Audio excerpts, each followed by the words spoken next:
Bueno, ya las generalidades, de alguna manera las he presentado en las conferencias.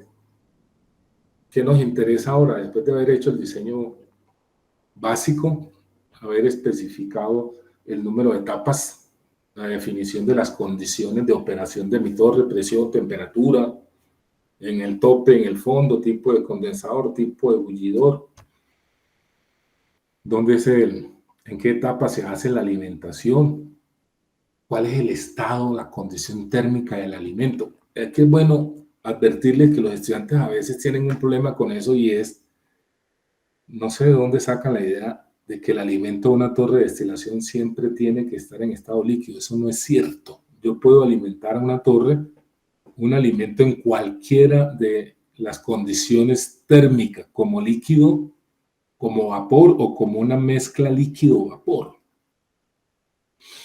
Puede ser un líquido saturado o un vapor saturado, o una mezcla de líquido-vapor en equilibrio, se supone que están cada uno en esas condiciones en equilibrio.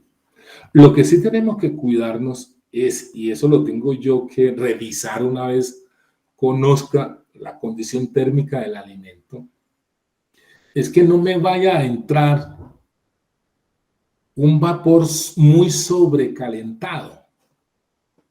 Porque si me entra a la torre un vapor muy sobrecalentado, como él tiene que saturarse internamente, entonces, ¿qué es lo que hace? Como está sobrecalentado, entonces, para poderse saturar, ¿sí? Tiene que perder energía. Y eso lo hace al ponerse en contacto con el líquido y lo que hace es que vaporiza líquido para perder energía. Y al vaporizar líquido, la situación puede ser tal que vaporiza todo el líquido que viene descendiendo de la torre de tal manera que por debajo del punto de alimentación no vamos a tener líquido, se me secó porque se vaporizó. Entonces eso va a generar problemas de operación en la torre. Cuando tengo un alimento muy sobrecalentado. ¿Y cómo sé yo cuándo nos presenta eso? Pues para eso yo necesito calcular cuánta energía cuánta energía se necesita para que ese vapor sobrecalentado se convierta en vapor saturado. Y con esa cantidad de energía, entonces yo iría a mirar cuánta energía se necesita para vaporizar completamente el líquido que está llegando ahí al plato de alimentación. Y yo sé qué condición tiene y yo puedo hacer el cálculo, ¿sí? De cuánto se necesita para cambiar del estado líquido al estado a un vapor saturado. Si esa cantidad es menor que la que necesita liderar, entonces tengo problemas. Tendría que ser mayor para que solo se vaporizara una parte, ¿cierto? Y hubiese líquido que continuara hacia abajo. Eso explica por qué los flujos de líquido y de vapor en las dos zonas pueden no ser iguales, pueden cambiar, como lo vimos allá, los flujos de líquido tenían variaciones, ¿cierto? Eso es conveniente que lo tengamos presente. Lo otro es que en el diseño mecánico de los equipos que nosotros usamos en la industria de procesos químicos tenemos que usar unas normas técnicas, normas ASME para el diseño de recipientes y que aquí las vamos a usar específicamente para el diseño de la camisa, pero las normas ASME están. El código ASME sección 8, que ustedes trabajaron en su curso de ingeniería de los materiales, en donde trabajaron el diseño de recipientes, yo me voy a apoyar en ese conocimiento, al final voy a mencionar que eso hay que hacer, ¿sí? También las normas del Instituto Americano del Petróleo sirven para algunas especificaciones, pero también las normas ASTM, especialmente en lo que tiene que ver con lo de los materiales y las normas de la National Fire Protection Association, normas de seguridad, ¿sí? La necesitamos para las especificaciones de diseño de los equipos. Entonces, esas normas las necesito conocer. Lo primero, y lo vamos a hacer aquí en el caso de las torres de plato, primero, más adelante, vamos a ver que en algunos momentos tenemos que revisar, especialmente lo que tiene que ver con la presión de diseño. Lo primero que tenemos que hacer es definir temperatura y presión de diseño. La temperatura de diseño la calculamos con estas dos ecuaciones, ¿sí? Y ¿Qué temperatura usamos para hacer el cálculo? Usamos aquella temperatura máxima que yo encuentre en el equipo, en este caso sería en el fondo de la torre. Y calculo con esas dos ecuaciones y la que me dé mayor valor, esa sería mi temperatura de diseño. Para la presión de diseño, igual, yo tengo dos ecuaciones. Una que es calculada como el 110% de la suma de la presión de operación más la presión hidrostática. Y también aquí, ojo, es conveniente que, lo vamos a ver después, que este cálculo de presión de diseño yo lo tengo que hacer cada 6 pies, desde el tope hacia abajo, cada 6 pies, cada 6 pies. Pero aquí en este primer cálculo vamos a hacer el cálculo de la presión de diseño máxima de la torre que estaría en el fondo de la torre. Entonces, si este es para el fondo de la torre, presión de diseño en el fondo de la torre, tengo que usar la presión de operación en el fondo de la torre y la presión hidrostática, asumiendo que la torre estuviera inundada. Y esta presión de operación aquí es manométrica, no absoluta. La presión que me provee RAFRAC es absoluta, entonces yo necesito a partir de esa calcular la presión manométrica, y para eso necesito saber dónde va a estar localizada mi planta, para ver cuál es la temperatura ambiente, para restarle la presión ambiente, para restarle esa presión y tener la presión de operación. Muchos estudiantes usan 14,7, ¿no? 14,7 es en Cartagena, ¿cierto? Pero si mi equipo está en otra parte, aún en Barranca Bermeja, sí, la presión no es 760 milímetros, la presión de 14,7, 760 milímetros de presión. Entonces, calcula. Y entonces, la que me dé mayor valor, esa sería. ¿Cómo hacemos el estimado de la presión hidrostática? Para eso, yo necesito tener primero un estimado del número de etapas reales, ¿sí? Local ahí, local, pues si es en el fondo, entonces el número de etapas reales que hay dentro de la torre, porque ya calculamos eso con la eficiencia, o si no lo hemos calculado todavía, entonces yo puedo hacer un estimado con base el número de etapas ideales que hay en la torre dividido 0.8. Ya le estoy partiendo, asumiendo de que la eficiencia global de plato es el 80%. ¿Sí? Menos 1 multiplicado por T sub S, que es la separación de las etapas, la separación que hay entre los platos, más 4 pies más 10 pies. Estos 4 pies sería la altura que hay por encima del primer plato y estos 10 pies serían los que habrían del último plato hacia el fondo de la torre. Con eso haríamos estimado. ¿Sí? Observen ustedes. Entonces ya con base en eso, calculamos la altura, cuál sería la altura de la torre con esos platos reales y podíamos entonces calcular con ello la presión hidrostática. Y aquí la presión hidrostática entonces la calculamos con la densidad del agua. Si la densidad máxima de líquido en la torre es menor, pero si la densidad de líquido dentro de la torre es mayor en algún punto a la densidad del agua, entonces usamos esa densidad de ese líquido. Eso es importante. Aquí hay otras heurísticas, ¿sí?, para hacer el cálculo de la presión diferenciado dependiendo de cuál es la presión de operación. Observen ustedes que aquí estamos hablando de presión manométrica. Este G quiere decir manométrico, ¿sí? Gauge.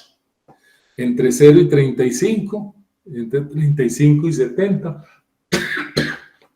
entre 70 y 200, entonces hay criterios distintos, ¿cierto? Dependiendo de la presión, ¿sí? A medida que vamos subiendo, pues el margen de seguridad va disminuyendo, ¿cierto? Para poder calcular la presión. Mira que estamos hablando de presión de operación máxima, pero siempre en manométrica, ¿ok? Y en el caso, por ejemplo, de operaciones al vacío, observe, por debajo de 0.35 bares manométricos por debajo, el cálculo se hace como si la torre estuviera vacío completo, o sea, sometido a presión externa. Yo necesito saber dónde va a estar la torre para saber cuál sería la presión externa. El cálculo del espesor sería con presión externa. Muy bien. Después necesitamos seleccionar el material. ¿Cuál es el material que vamos a usar para la camisa y para los platos? Para hacer esa selección del material, eso no se diseña de manera caprichosa. Vamos a ver que después cuando vayamos a ver el diseño de torre empacada, no solamente hay que hacer selección del material para la camisa, sino también para los empaques y para los internos. El material de la camisa no necesariamente va a ser el mismo para los empaques y para los internos. Distinto en el caso de una torre de platos, que el material de la camisa, ¿sí?, sería el mismo material de los platos. Entonces, ¿cómo hacemos la selección del material apropiado? Tenemos que usar la temperatura de diseño, que nos va a servir como referencia para eso, ¿sí?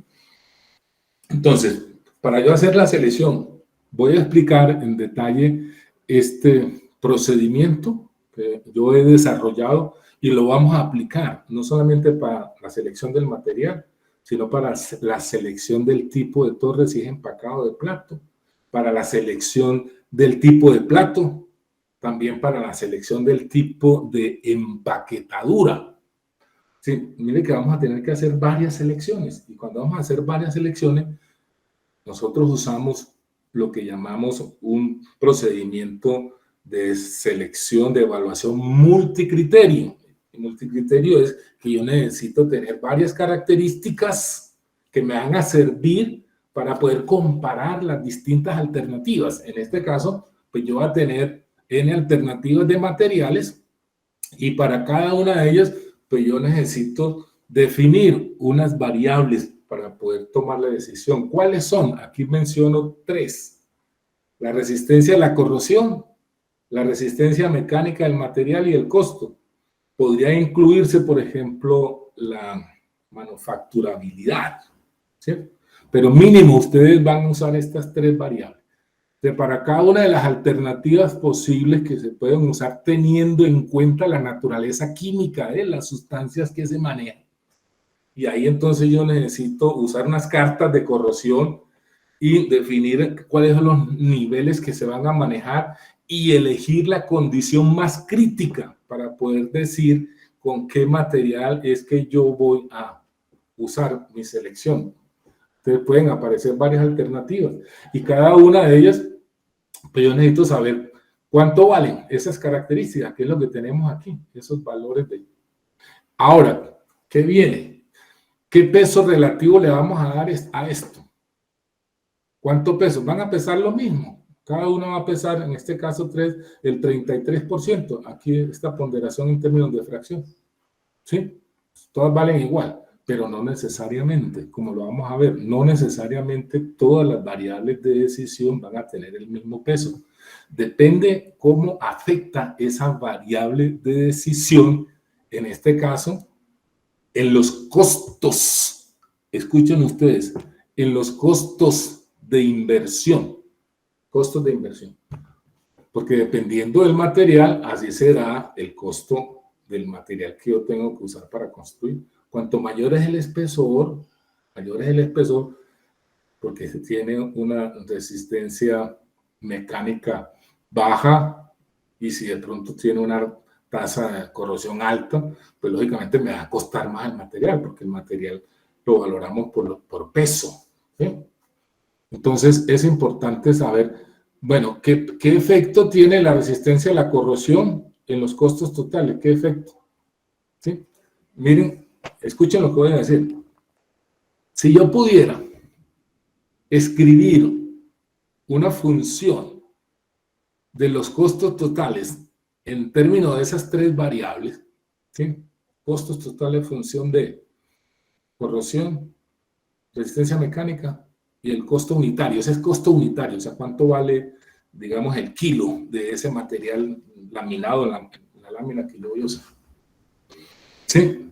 Y tengo la función. Entonces, ¿cómo podría yo definir las condiciones óptimas?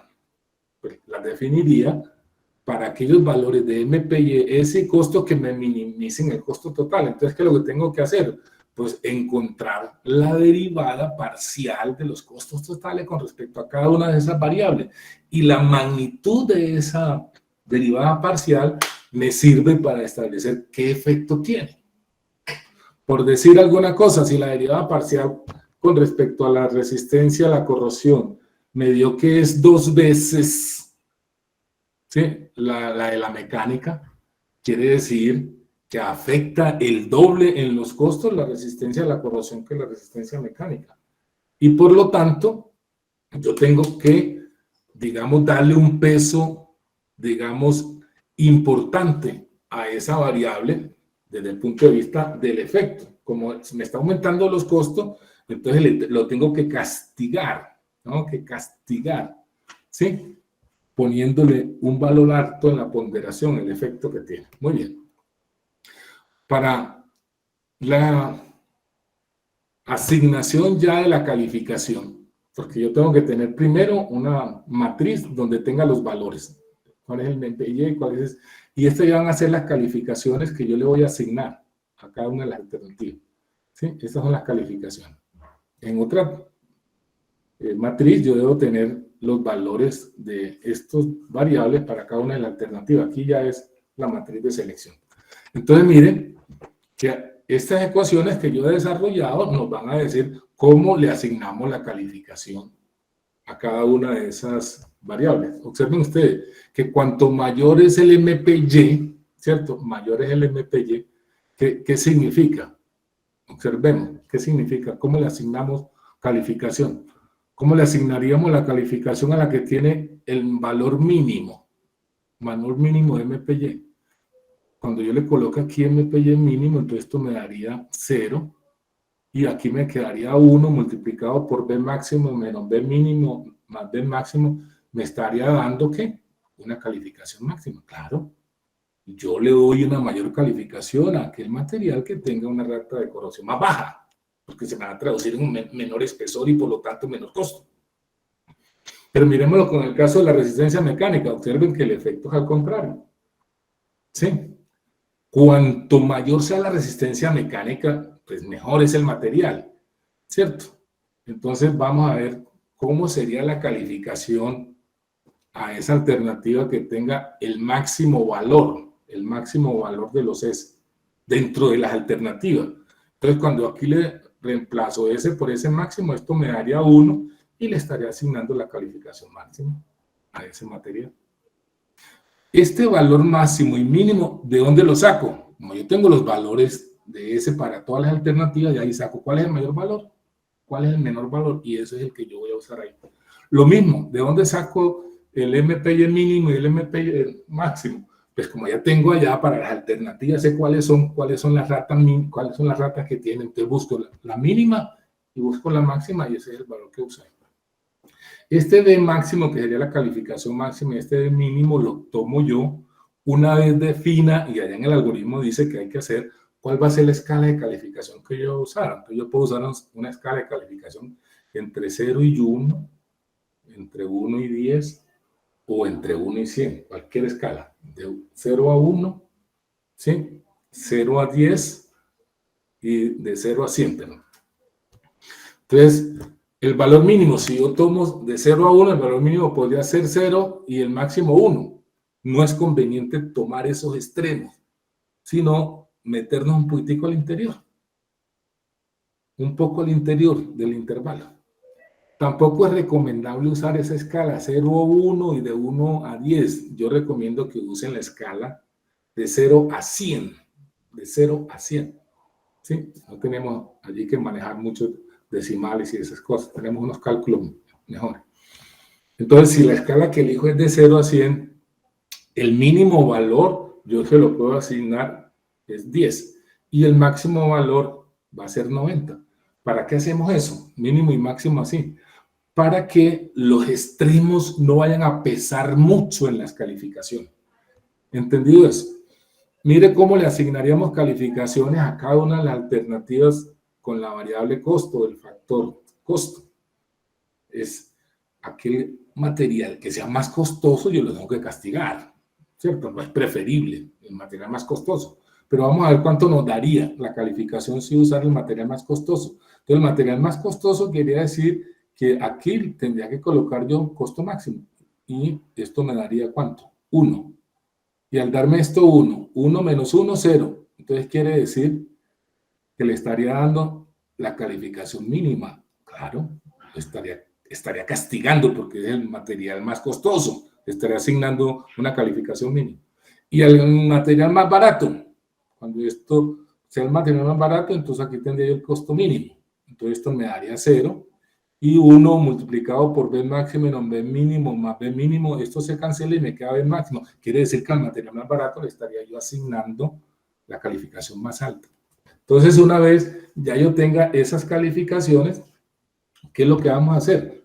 No sumamos estas calificaciones para tener la calificación total. No, eso solamente lo haríamos si todas las variables tengan el mismo peso relativo. Por eso la ecuación es, para calcular la calificación total, ¿cuál es? El peso relativo, esto en fracción, multiplicado por la respectiva calificación. Entonces sumamos este W por esta variable, este W por esta variable, este W por esta variable, y sumamos. Y ahí obtenemos la calificación que le asignamos a la alternativa 1. Lo mismo haríamos para la alternativa N. ¿Cuál sería la elección? Elegiríamos aquella alternativa que tenga la calificación mucho más alta. Hice esa explicación así en detalle porque ese mismo procedimiento, la misma lógica, de hecho con ecuaciones distintas, la vamos a aplicar para las otras decisiones que tengamos que tomar. Muy bien.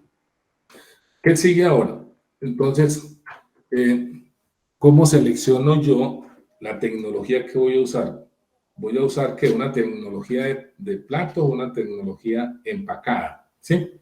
Es la selección del tipo interno. Lo mismo, estoy sujeto a tomar una decisión multicriterio o multifactores, multivariables, y entonces yo tengo que definir cuáles son las variables que voy a usar. Y entonces aquí sugiero estas variables. La presión de operación, el diámetro de la torre, si la mezcla que estamos manejando es espumante o no. Después vamos a ver con qué criterio sabemos si una mezcla tiene tendencia a espumación o no, si es corrosiva o no, si cómo será la retención de líquidos, si se necesita o requerimos que no se tenga, pero cada una de estas sabemos nosotros cómo se comporta frente a la retención del líquido, cómo es la distribución del líquido en las dos tecnologías, cómo es la flexibilidad, ya hablamos de eso, cómo son los sólidos, ¿sí? Si el sistema va a manejar sólidos o no, y cómo son los costos, cómo es el costo de una tecnología comparada con esa. Mire que allá en la selección del material usábamos 3 variables, aquí vamos a usar del orden de 10 o 12 variables. Ahí les sugiero esas, pues lógicamente habrá que explorar y considerar otras que ustedes quieran usar para esa selección. En relación con la de la presión, es importante que ustedes tengan presente que cuando nosotros vamos a operar una torre de destilación o una torre de absorción al vacío, no es conveniente usar torres de plato por debajo de 200 milibares. Por debajo de 200 milibares es obligatorio, mandatorio una torre empacada, ¿cierto? Entonces, miren que el interno apropiado hasta, ¿sí? 200 milibares, ahí decimos hasta desde arriba hacia abajo. Por debajo de eso es, ¿sí? Por debajo de eso no es conveniente, ¿sí? Observen ustedes que cuando tenemos del orden de 100 milibares, ya nos está diciendo, ¿sí? Que tiene que ser empaque. Ya no puede ser plato. Plato será de aquí para arriba, hasta presurizada, presión atmosférica, etc. ¿Sí? Si es de 50 milibares la presión de operación, tiene que ser un empaque mejorado con unas condiciones de desempeño superior como mostrábamos. Si es 10, estamos hablando, ya este es un vacío importante, empaque estructurado. Si es 2, ya estaríamos hablando de una columna de pared húmeda, así a ese extremo. Y si es alto vacío, pues ya ni siquiera se pueden usar torres, sino que son destiladores moleculares, que son otro tipo de tecnología, ¿sí? También, y este es un algoritmo, digamos, tomado de la refinería de PDVSA de Venezuela, yo puedo usar un factor, este factor FP, para poder tomar la decisión, tener una idea de cuál puede ser la decisión. Pero esto me sirve como de orientación. Nosotros lo vamos a hacer con un procedimiento similar a la selección del material. Entonces calculamos el FP, ¿cierto? Como la relación de el flujo másico, ¿sí?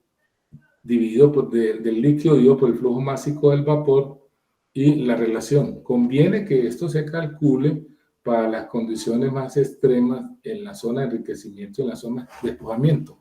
¿Por qué razón? Porque puede ser que la torre en la zona de enriquecimiento sea de plato y en la zona de enriquecimiento sea de empacada, o viceversa, ¿cierto? No necesariamente toda tiene que ser empacada, toda tiene que ser de plato. Entonces, una vez tengamos el valor de FP, observen que tengo 3 salidas, para valores menores a 0.1, aquí ya le está diciendo, mire, preseleccione empaque estructurado. Si tiene problemas de taponamiento o no. Si no, entonces revise el problema de la corrosión. No hay problema de corrosión, entonces listo, confirmó empaquetadura estructurada. Si hay problema de corrosión y es crítica la caída de presión, entonces si es crítica, entonces ¿cómo hace usted para resolver ese problema de taponamiento y corrosión? ¿Sí? Y allí decido confirmar o reconsiderar empaque buscando cómo mitigar ese problema. Si el valor de FP es mayor que 0.2, entonces le dice preseleccione plato. Entonces mire que tiene 2 salidas, o empaque estructurado o plato. ¿Tiene tendencia a la espumación? Sí. Entonces resuelva eso con un problema de diseño. Lo vamos a resolver aumentando el espaciamiento entre platos. Se sigue manteniendo la selección de platos. No, no es problema la espumación. Es problema crítico el arrastre. ¿Sí? Sí, entonces resuelva eso. ¿Cómo resolvemos el problema del arrastre? También con una mayor separación entre los platos. No, no es problema. Entonces confirme plato. Entonces, mire que ese es un algoritmo que nos da así una preselección como para tener. Ya les había presentado esto, igual como para mirar frente a la eficiencia y la capacidad, cuál de las tecnologías es recomendable, si platos, empaquetadura al azar o empaquetadura estructurada, ¿cierto? Ya habíamos analizado eso. Pero estoy diciendo esto en términos cualitativos, porque lo que debemos hacer es hacer un uso, pero sí debemos tener idea de dónde es recomendable. Y una cosa importante es, que lo voy a mirar, es cómo es la caída de presión en las distintas tecnologías cuando eso sea algo que yo tengo que tener como referente en la selección. Cuando yo estoy operando torres al vacío, para mí es crítica la caída de presión. Entonces yo necesito garantizar que no voy a tener una caída de presión muy grande dentro de la torre. ¿Sí? Por eso es que las torres empacadas son recomendables para operación al vacío. Entonces, mire usted, ¿cómo es la caída de presión en milímetros de mercurio por plato teórico? En platos, aquí estamos hablando de 0.05 a 0.15, ¿sí? Pero miren, cuando voy a torre empacada, ¿sí? Es mucho menor, es casi 4 veces más baja la caída de presión en una torre empacada. Por supuesto que cuando la caída de presión sea crítica, yo prefiero esto, ¿sí? Y observen cómo para empaque estructurado es mucho más baja. Es la tercera parte de empacada. O sea, que en casos extremos, alto vacío, pues lógicamente lo que se recomendaría serían torres de empaque estructurado. Igual, decía, para el caso de la selección de las distintas tipos de empaquetadura, aquí estamos hablando, ¿sí?, de empaque. Permítame un momentico, por favor.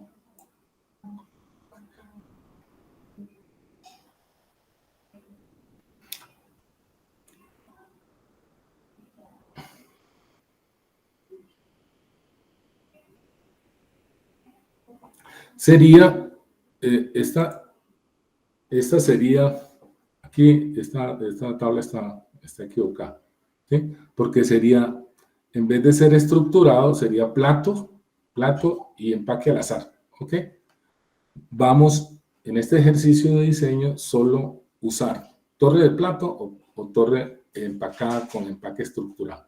Entonces, lo mismo, para cada una de estas variables y las dos alternativas, platos o empacada, yo necesito tener valores, ¿cierto? Y características, ¿cómo es la característica para cada una de ellas? Y a partir de esos valores, entonces yo calculo las respectivas calificaciones con unos criterios y unas ecuaciones que voy a mostrar ahora.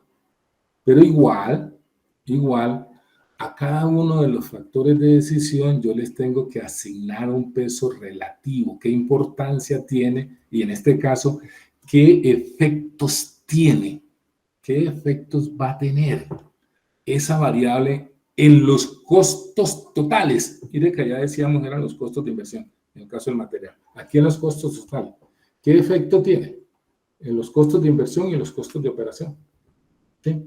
Costos de operación, por ejemplo, en el caso de lo que tiene que ver con mantenimiento, lo que tiene que ver con la energía que se le tiene que suministrar, porque la caída de presión es muy grande. Entonces, también el análisis que hacía, si yo pudiera escribir, formular una ecuación de los costos totales en función de la derivada parcial, cómo afecta, cómo aporta esos costos totales. Sí, esa variable, cuanto mayor sea esa derivada, quiere decir que castigo a esa variable asignándole una calificación más baja, o sea, debe tener un efecto importante en la calificación. Muy bien. Entonces, para hacer la calificación, yo necesito definir la escala, como le he mencionado, pero también un valor mínimo y un valor máximo. Y aquí tengo entonces unas ecuaciones. En el sitio del curso voy a montar, ¿sí?, una selección de estas transparencias para que ustedes dispongan de estas ecuaciones para cuando vayan a hacer estos cálculos.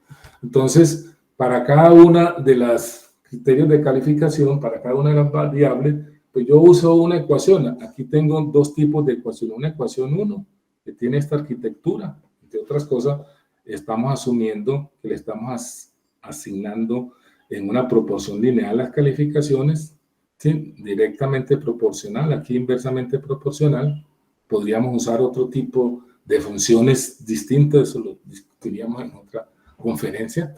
Y para cada variable, entonces yo tengo que aplicar la ecuación. Miren, por ejemplo, en lo que tiene que ver con presión, ¿cuál es el criterio que usamos? ¿Sí? Aquí usamos, si la presión es al vacío, ahí me está diciendo cómo debo asignar, ¿cierto?, calificaciones y cómo le asigno a la empacada, cómo le asigno a lo de plato, ¿cierto? Cuando tenemos vacío, ¿sí?, y una presión máxima de 10 milibares, ¿sí? Cuando tenemos vacío, donde la presión máxima es la presión ambiental, donde va a estar, pues entonces ahí aparece. Para empacada use la ecuación 2,2, esta que tenemos aquí.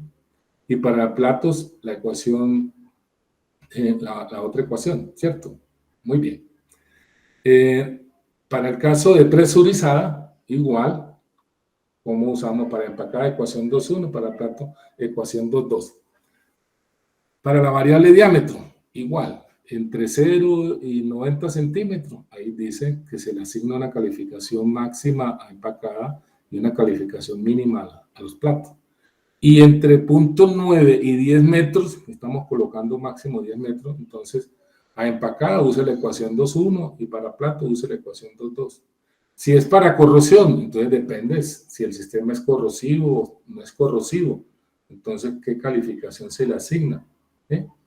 Para el caso de la capacidad y la eficiencia, para la capacidad y la eficiencia, vamos a usar este factor FP, que ya sabemos que es la relación L' sobre G', multiplicado por la relación de densidades que mostramos allá en el algoritmo de PDVSA. Igual, entre este valor 0.02 y 0.1 se le asigna la misma calificación a los platos de la empacada, entre 0.1 y 0.3 la misma calificación, y en donde sí vamos a tener diferencia es entre 0.3 y 0.5, que se le asigna la máxima calificación a la empacada.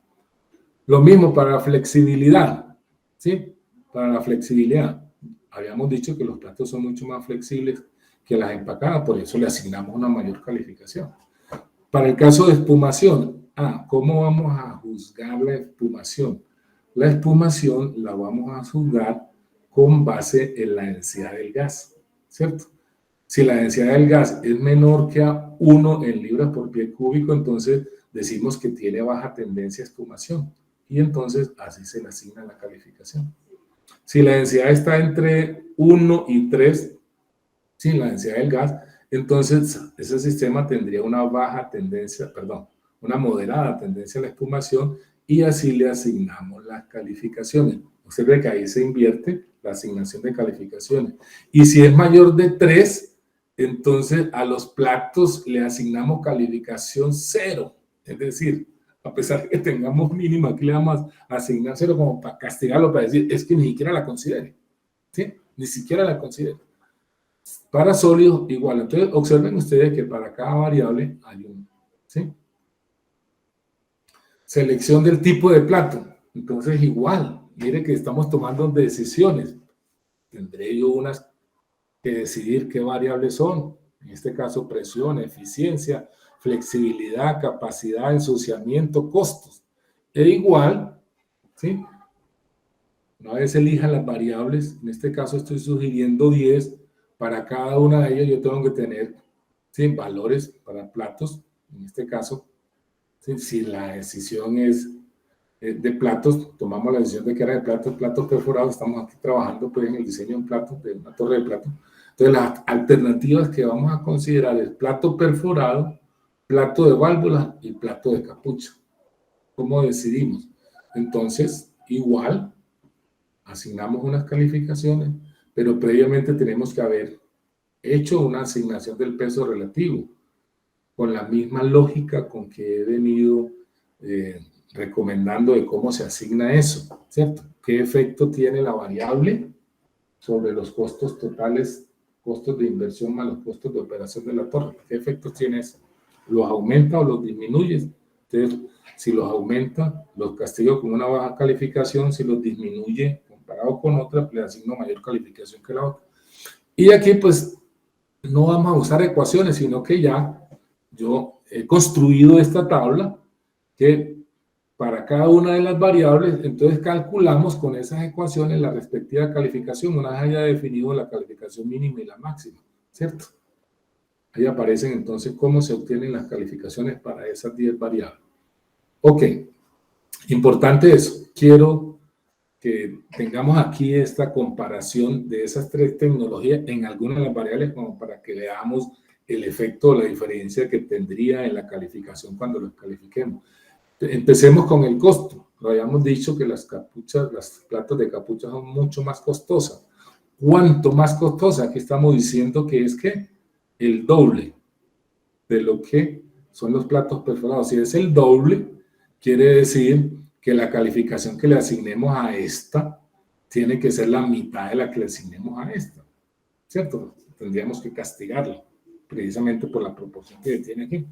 Y mientras que las válvulas le estaremos asignando, ¿cierto?, una calificación, la que le asignamos esto dividido por 1,2. ¿Ok? Miren la caída de presión, comparado. ¿Cómo le asignaríamos las calificaciones ahí? Aquí me dice que en las capuchas de WO la caída de presión es mucho más alta, ¿cierto? Y en las de plato perforado es mucho más baja. Y las de válvula están intermedias. Quiere decir que cuando yo le voy a asignar calificaciones, y por eso aparece allá en esa matriz que escribí, la calificación más alta por caída de presión se la voy a asignar, ¿cierto?, a los platos perforados. Será la máxima calificación. Y la mínima calificación se la voy a asignar a las de capucha. Y entre las dos, es intermedia, que podría ser como la media entre esas dos, ¿sí? Mire que eso es lo que escribí aquí. Máxima, ¿sí?, mínima. Okay, pero en este caso, pues estoy considerando también la de flujo dual, ¿cierto?, que sería la que más baja tendría, que no aparece aquí en ella. Y lo mismo en lo que tiene que ver con la flexibilidad. Eso como para tener ideas de dónde salen esas calificaciones que hay en esa matriz. Muy bien. Aquí en esta matriz, pues hay unas caracterizaciones, unos atributos de las distintas tecnologías en relación con las variables que vamos a tener en cuenta para la selección. Y eso nos sirve de guía para asignar las calificaciones y las tuve yo en cuenta para generar esa matriz que hay allá, ¿sí? Esta es un algoritmo también tomado, decía, de PDVSA, para poder hacer yo una preselección del tipo de tecnología. Y arranco si vamos a operar al vacío o vamos a operar a presión atmosférica o presurizada. Si la operación es al vacío, observen, lo primero que tengo que analizar es si va a haber problemas de ensuciamiento. Si hay problemas de ensuciamiento severo, mire que aquí le está diciendo, usted no puede usar, digamos, una torre de platos convencional, sino que tiene que usar una torre de platos disc and donuts. Lo mencionaba cuando presentaba esa tecnología, ¿cierto? De diseños especiales. Disc and donut, ¿sí? Si no hay problemas de ensuciamiento, entonces la pregunta es, ¿y la presión es crítica? ¿Sí? Si la presión es crítica, entonces use anillos Paul o rejillas, que van a dar caídas de presión más baja.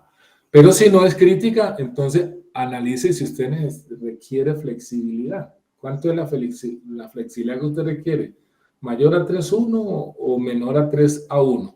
Entonces, si es mayor a 3:1, use platos de válvula. Si es menor a 3:1, use platos perforados. ¿Sí? Mire que el algoritmo nos está sugiriendo la tecnología de interno de una vez, no solamente de platos, sino también de tipo de empaquetadura. ¿Sí? En el caso en que el servicio no sea al vacío, sino que sea atmosférico o alta presión, también empezamos haciendo el análisis con ensuciamiento. Ensuciamiento severo, mire la salida es la misma. Disco y dona es la tecnología que le recomienda. Si es moderado, entonces analice la carga de líquido. ¿Cómo es la carga de líquido? ¿Cómo es el flujo de líquido? ¿Es bajo o es alto? Si es bajo, analice la flexibilidad. Menor 3:1, mayor a 3:1. Observe capucha, ¿sí? Y si es menor a 3:1, perforados con diámetros de orificio grande. Si la carga de líquido es alta, entonces tienes que usar un diseño especial de plato, que es el jet tray. Ahora, si nos vamos con que el ensuciamiento es ninguno, no hay problema, pues no vamos a tener ese problema. De todas maneras, analice la carga de líquido y decide que es anillos Paul, jet tray o platos de válvula o platos perforados. Ese gráfico nos sirve para tener una aproximación también a ¿qué sigue ahora? ¿Cómo es el procedimiento de diseño? Ya que hicimos la selección de una torre de plato. Seguimos aquí partiendo del presupuesto de que decidimos fue una torre de plato.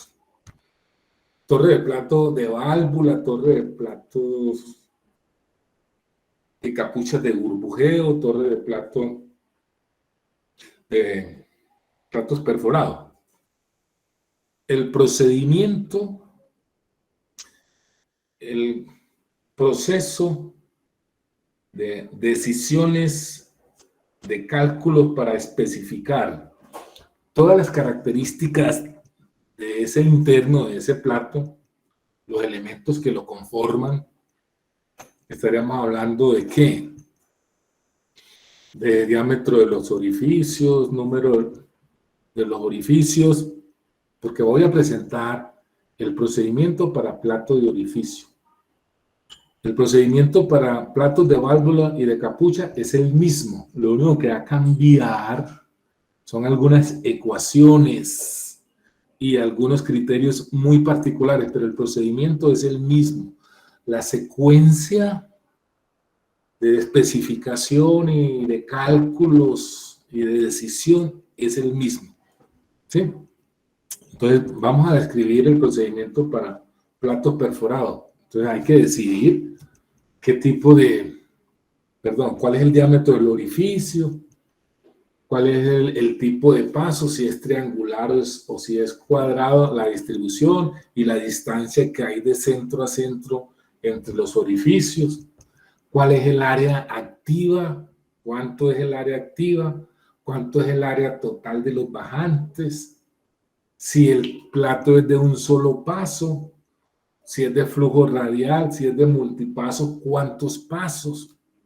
Pero también, para el caso de multipasos, de 2 pasos o más, yo necesito saber cuál es el área por cada uno de los paneles que tiene cada paso. Paneles, el área, cómo se distribuye el área de esos paneles.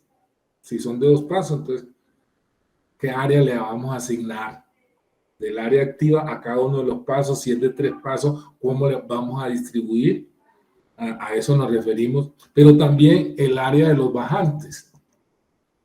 Si el plato es un plato, recuerden que estamos trabajando con tecnología de platos de flujo cruzado, de un solo paso, pues entonces vamos a tener un área dedicada para la salida de líquido la entrada al bajante que conduce el líquido al área inferior, y del otro lado vamos a tener un área para la llegada del líquido.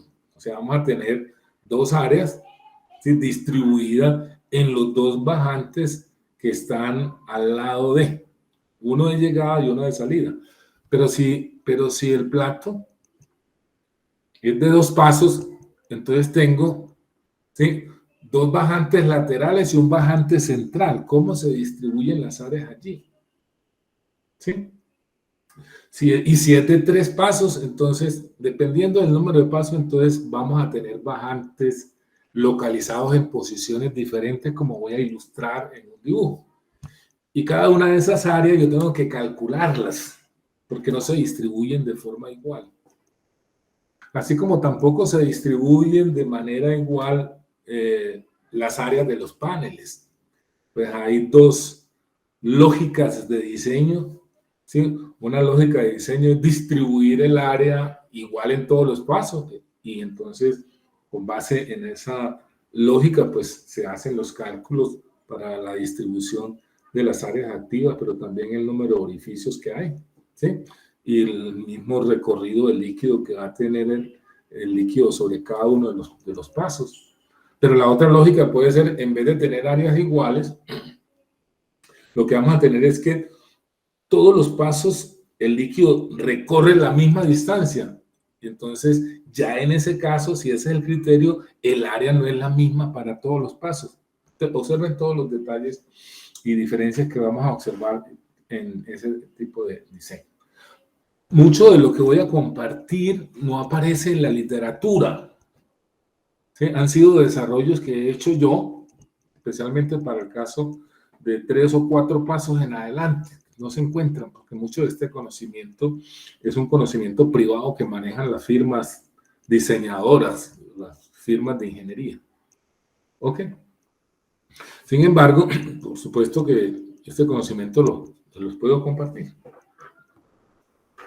Muy bien. Entonces, observen ustedes que el procedimiento general para diseñar mecánicamente una torre, un plato, pero aquí lo que vamos a diseñar las especificaciones de un plato. Ahora, ¿qué hacemos? Si tenemos una zona de enriquecimiento y una zona de despojamiento, significa que yo tengo que hacer el cálculo de un plato representativo para cada una de las dos zonas. Y después vamos a ver cómo elegimos cuál es ese plato representativo. Para cada zona yo elijo un plato representativo que tiene unas condiciones de flujo de las fases, de temperatura, presión, por supuesto, propiedades de las dos fases distintas, y esas propiedades son las que voy a usar en las correlaciones, en las ecuaciones de cálculo. ¿Sí? Entonces, se aplicaría el procedimiento para un plato representativo de cada zona. Entonces, lo primero que necesito son cuáles son las condiciones de operación del plato. Entonces, ¿cómo hacemos eso? Me voy para la zona de enriquecimiento. Como ya Rafrac me dio información de los perfiles, entonces de la tabla, porque yo tengo que producir, además de los gráficos, una tabla con valores numéricos, voy y busco cuál plato tiene el máximo flujo volumétrico de vapor. ¿A cuál plato le ingresa? ¿A cuál plato de la zona de enriquecimiento le ingresa el mayor flujo volumétrico? Entonces, ese plato es el que yo voy a tomar como representativo, ¿sí? Al que le ingresa el mayor flujo volumétrico de la fase de vapor. O sea, vamos a asumir que está identificado como la etapa número 7, es la etapa número 7, de acuerdo con el informe Rafrac. Quiere decir que el 1 era el condensador, 2 el plato que está en el tope, 3, 4, 7. El plato 7, a ese plato 7 le está ingresando el vapor del plato ideal o la etapa ideal que está abajo, que es la número 8, porque nosotros numeramos las etapas, los platos ideales de arriba hacia abajo. Le entra el vapor de la etapa número 8. Entonces, ese G8 sería el vapor de entrada. Y le entra el líquido de la etapa 6. Observe que tengo entrada de líquido L6, entrada de vapor G8. Son los flujos de líquido y de gas que entran al plato los que yo tengo que tener aquí en las condiciones de operación. No los flujos de salida, no cuál es el flujo de salida del vapor, ni cuál es el flujo de salida del líquido. RAFRA me da etapa 7, allá me da cuál es el flujo de vapor que sale, cuál es el flujo de líquido que sale del plato 7, o sea, me daría el G7 y el L7. Esos valores no son los que yo voy a tomar con condiciones de operación, no. Tomo el L6, el del plato de arriba para el líquido, y tomo el G8, el del plato de abajo, que son los que van a ingresar al plato 7. Importante. Lo mismo las propiedades de esas fases. Las propiedades de la fase líquida serán todas las propiedades que tiene el líquido L sub 6. Estamos hablando de flujo, densidad, temperatura, presión, viscosidad, etcétera, etcétera. Y lo mismo, las propiedades del vapor que ingresarían serían las propiedades G8, o sea, del plato que está abajo, voy y leo allá cuál es el flujo, cuáles son su densidad, cuál es su viscosidad, etcétera, etcétera. Eso es importante. ¿Qué sigue después? Pues hay que tomar unas decisiones. ¿Sí? Porcentaje de inundación, las áreas relativas, vamos a ver cuál es el área activa, el área total, el área de los bajantes, el área total, pero también y especialmente espaciamiento entre platos. Decisiones clave, porcentaje de inundación y espaciamiento de plato. Estas son tentativas. Esas son las primeras decisiones que yo debo tomar. ¿Sí? Inundación, espaciamiento y área funcional. Y ya después que tenga eso, entonces hago el cálculo del diámetro. Voy a presentar que para calcular el diámetro, que hay un errorcito, calcular el diámetro, hay varias correlaciones. Yo voy a mostrar cuáles son las recomendables, cómo lo hacemos. ¿Sí? Una vez tengamos el cálculo del diámetro, tenemos que definir cuántos pasos. El número de pasos depende del diámetro y también de la carga de líquido.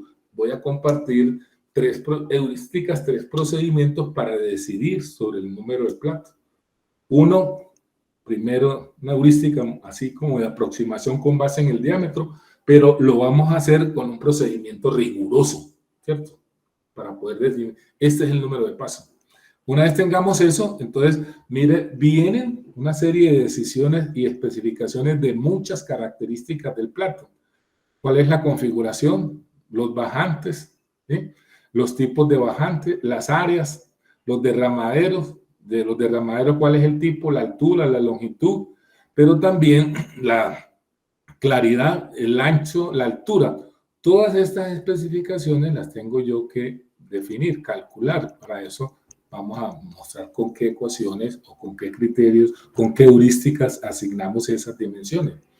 Y una vez tengamos eso y con unos factores de seguridad que están implícitos en alguno de ellos, entonces lo que venimos es a verificar cómo es el desempeño hidráulico del plato. Y para eso vamos a usar la caída de presión, y con la caída de presión vamos a verificar cómo es la velocidad a través de los orificios, si está en el valor que debe ser, que no supere un máximo para que controlemos el arrastre, y no está por debajo de un mínimo para que no haya lloriqueo. Es decir, hay formas de controlar, una vez especifiquemos las dimensiones mecánicas del plato, la distribución de las áreas y las especificaciones de la bajante, que no se vayan a presentar los problemas que les mencionaba, ¿sí?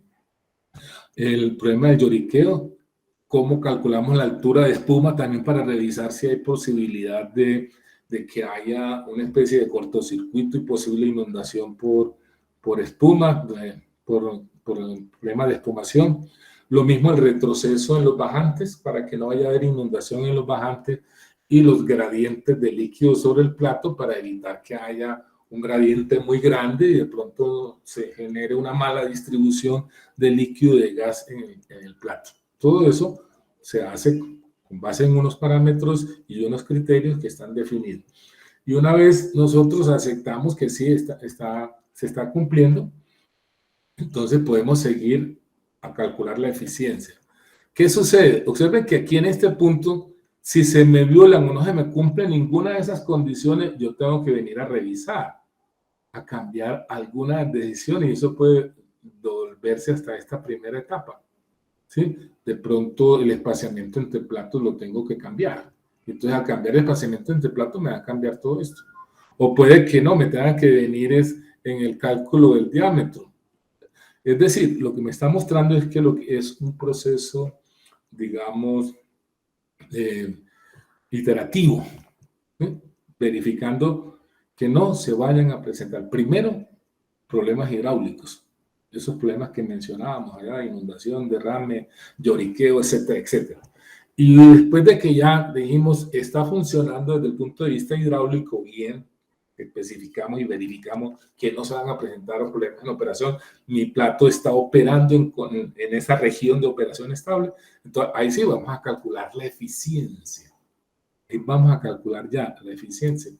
Y yo tengo que tener un criterio, bueno, ¿cuándo acepto que mi diseño que me esté cumpliendo desde el punto de vista de transferencia de masa? Entonces yo podría decir, si mi transferencia de masa, mi eficiencia, no es superior al 75, al 80%, entonces no doy por aceptado el diseño, entonces me tendría que devolver, a cambiar. ¿Por qué razón? Porque la eficiencia va a depender de esas especificaciones. Entonces esa es la lógica que tenemos que usar. Miren que aquí ese algoritmo que acabé de escribir está escrito, digamos, declarado en esas oraciones, las acciones que hay que realizar. Ya decíamos, especificar condiciones de operación en el plato. ¿Cuáles son las sustancias que hay? Los flujos, las fracciones molares, la temperatura, la densidad, la viscosidad de cada fase y la tensión superficial. Y ya dijimos esas condiciones, ¿cómo las elegimos? Entonces, por eso era que debíamos tener en cuenta el criterio de cuál es el plato de cada zona al cual ingresa la máxima cantidad de vapor, de flujo volumétrico del vapor en esa zona. Lo comparo en esa zona. Entonces yo tengo que mirar, como yo sé dónde está el punto de alimentación, en la tabla que me produce o que yo genero con la simulación en Aspen Plus, con Rafra, voy mirando hasta donde aparezca el flujo máximo y eso ya me dice ese flujo de líquido, de vapor que está saliendo de un plato va a entrar en el plato inmediatamente superior y así puedo elegir. Así es que elegimos, ¿sí? Una vez tengamos eso, entonces definimos el porcentaje de inundación. ¿Cuál es el porcentaje de inundación? Vamos a ver que ese porcentaje de inundación debe estar en el orden entre 75, 85%, 90%. ¿Sí? Elegimos un porcentaje de inundación. ¿Qué quiere decir? Que yo voy a poner a operar mi torre a una velocidad igual al 75 o al 80%, depende de lo que defina, de la velocidad con la cual se produciría inundación en la torre. Entonces, para estar seguro de que no me va a presentar, por eso voy a operar a una velocidad más baja. Y eso es el sentido, el significado de ese porcentaje de inundación. Suponer espaciamiento entre platos. Como yo no sé todavía cuál es el diámetro, entonces asumo un espaciamiento. ¿Cuál es mi recomendación? Arrancar con 50 o 60 centímetros. Porque realmente el espaciamiento entre platos depende del diámetro de la torre. Una vez que lo calculemos el diámetro, vamos a ver si efectivamente, si se está cumpliendo que ese es el espaciamiento y si no, entonces tendríamos que reasumir un nuevo valor y volver a calcular el diámetro. Ya decía que es un proceso iterativo. Asumir áreas funcionales relativas con respecto a cuál es el área de los orificios con respecto al área activa, en términos de porcentaje, qué porcentaje del área total es el área destinada a los bajantes de entrada y bajantes de salida, qué porcentaje, y hay unas heurísticas, unos criterios para hacer esas asignaciones, qué área le vamos a dar a la parte de los soportes y los anclajes en la periferia. Recuerden que hay unas áreas en la periferia, qué porcentaje, cómo le asignamos, hay una heurística para hacer esa asignación. Áreas de zona de distribución de líquido y desprendimiento del vapor sobre el plato. Y una vez tengamos esas decisiones, ¿cierto? Mire que estamos hablando de asumir. Entonces calculamos el diámetro de la torre. Mire que para yo llegar al cálculo del diámetro de la torre tengo que tomar una cantidad de decisiones previas y tener una información que me sirve para poder alimentar las ecuaciones que se usan para el cálculo del diámetro de la torre. Una vez tenga el cálculo del diámetro de la torre, entonces seleccionamos el número de pasos que dijimos que hay varios procedimientos para hacerlo. Una vez tengamos el número de pasos, ahí sí venimos a calcular. Acá hacíamos asumíamos unas áreas relativas, aquí calculamos ya cuál es el área de los bajantes, de los paneles, áreas activas, áreas de orificio, número de orificio, tipo de orificio, longitud y altura de derramaderos, etc.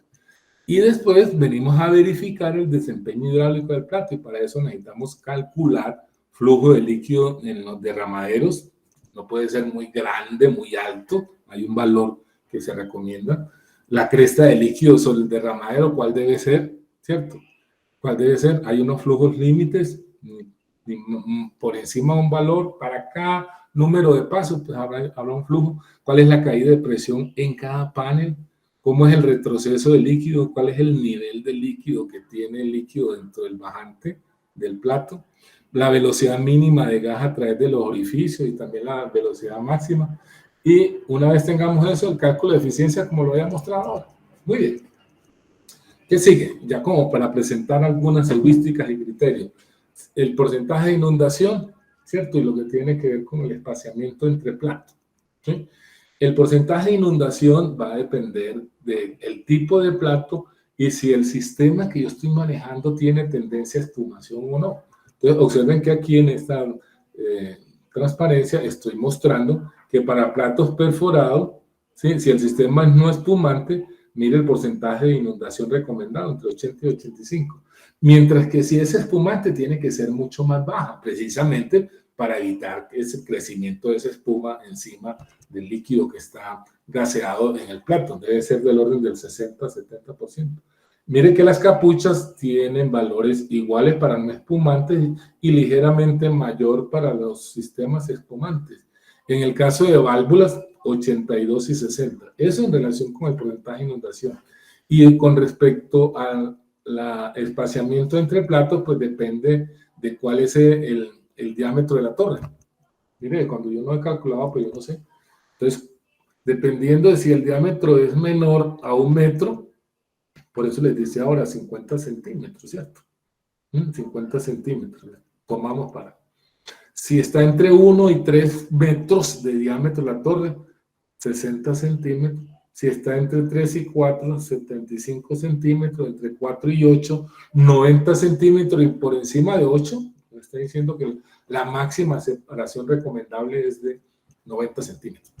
Esta gráfica ya la había mostrado para ilustrar las distintas áreas que nosotros tenemos que especificar.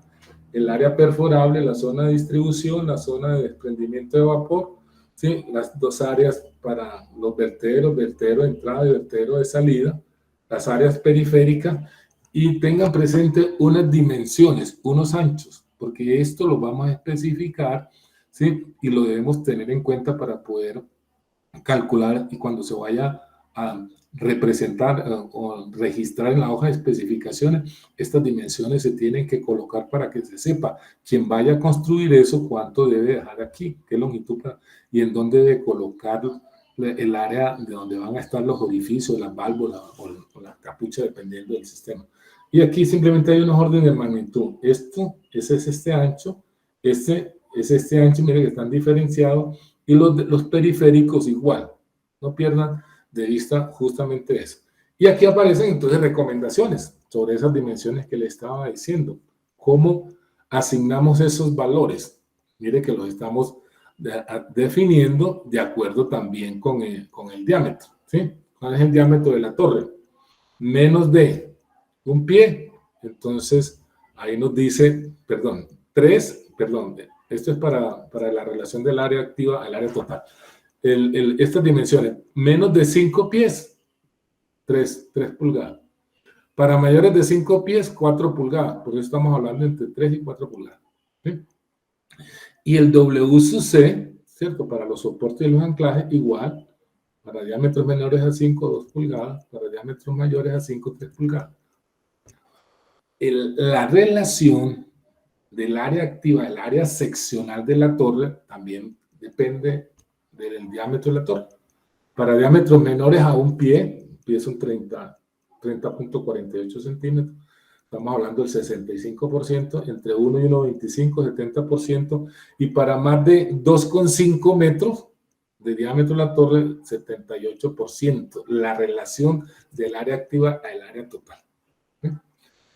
Más especificaciones para áreas de bajantes, áreas de distribución y desenganche y el área periférica. Allá habían unas dimensiones. Aquí lo estamos presentando en términos de porcentaje con respecto al área total.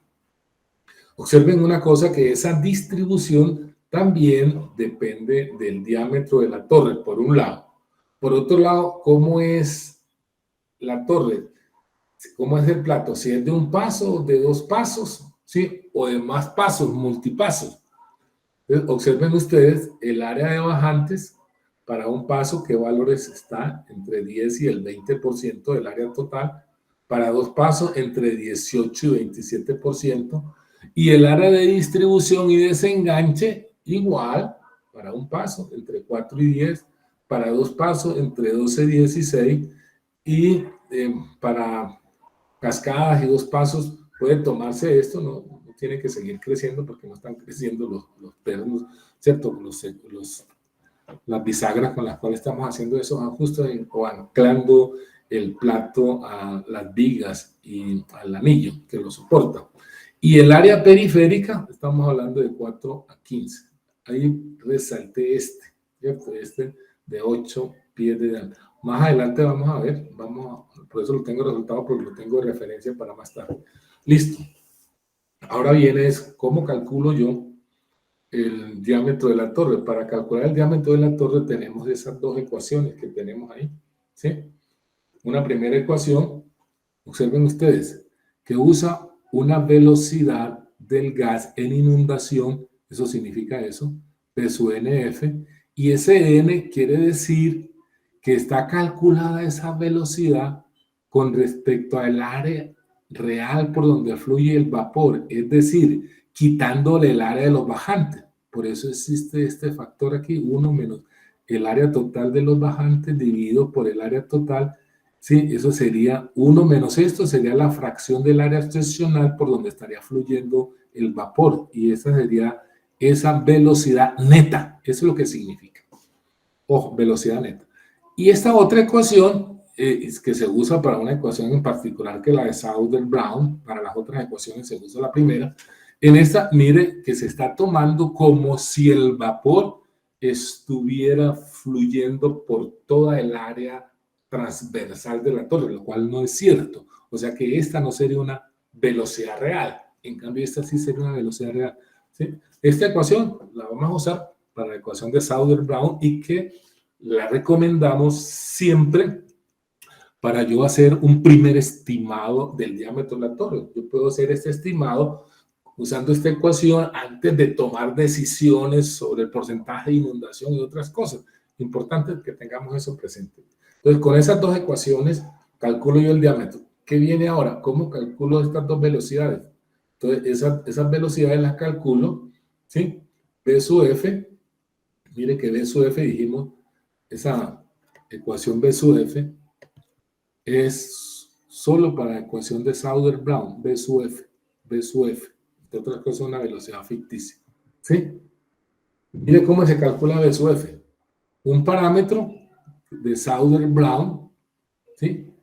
O factor de capacidad evaluado a 20 dinas centímetros para esa tensión superficial. Y eso es lo que significa factor de capacidad de Sauder-Brown a 20 dinas por centímetro. ¿Cómo se calcula la velocidad? Con esa ecuación.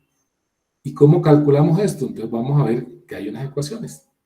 Está esta ecuación de López y Frances, ¿cierto? Que nos permite calcular ese parámetro de capacidad de Sauder-Brown en función de la separación entre platos. Ese T sub S es la separación entre platos en pulgadas.